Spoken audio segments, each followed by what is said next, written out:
The war of words heating up between Anthony Scaramucci and President Trump after criticizing Trump's visit to El Paso. The mooch now launching even more attack on his former boss.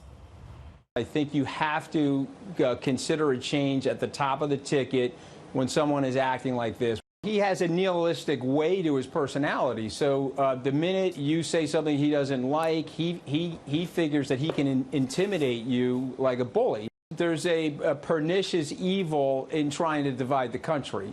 And of course, Trump hitting back and mocking Scaramucci's 11 days in the White House. Trump also tweeting, Scaramucci, who like so many others had nothing to do with my election victory, is only upset that I didn't want him back in the administration where he desperately wanted to be. Also, I seldom had time to return his many calls to me. He just wanted to be on TV.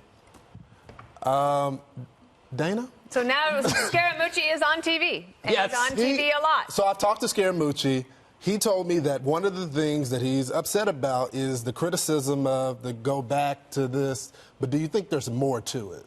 I don't know. I mean, these are both people that are quite likable when you see them on TV. I'm talking about Trump and Scaramucci. You like listening to them.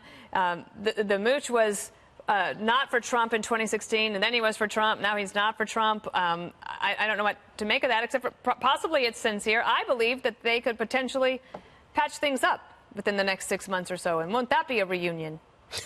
Well, the other thing is, though, can I point out, Scaramucci has also suggested that perhaps the Republicans will need to replace him in 2020. And do you know who Scaramucci followed today on Twitter? Who? Mark Sanford, former Republican congressman from South Carolina, who has he couldn't even win his own primary, so I don't think he could win that. But Greg, since he made that tweet now saying the 2020 challenge, did that end them getting back together right there? Yeah, I think it's a pretty. I think the Real Housewives thing didn't pan out, and Scaramucci got the bug. He got the film bug that money can't. The spotlight bug that the money can't satisfy. He's like a meerkat. When he sees the spotlight, you know how the meerkats just pick up. That's the mooch.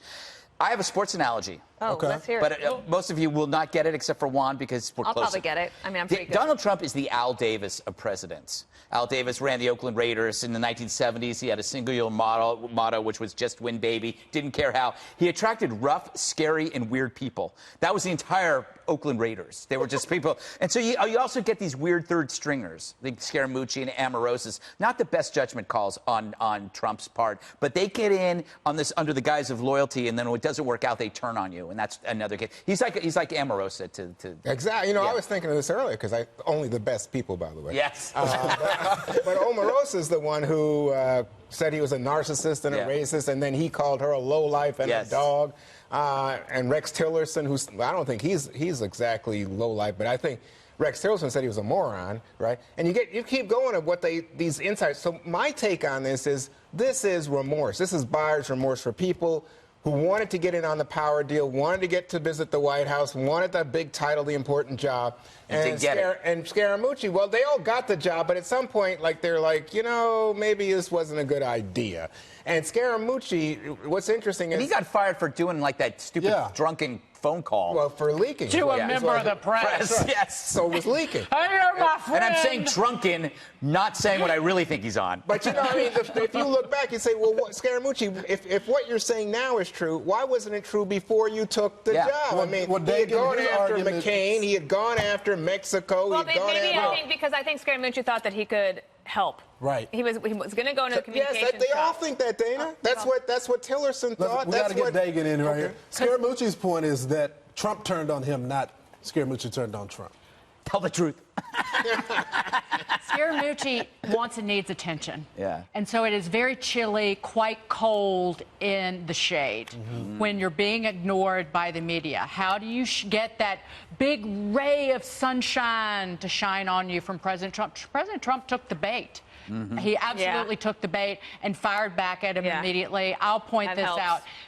Anthony Scaramucci supported Obama in 2008. He went to law school with him. He contributed to the campaign. Then he flipped and supported Mitt Romney. He hated on President Trump, and then he supported him. And he's got his finger in the air, and he's trying to figure out which way the wind is blowing. And remember, Steve Ross, big developer, you know, all the arrows were being fired at him in the last week and a half. There you go.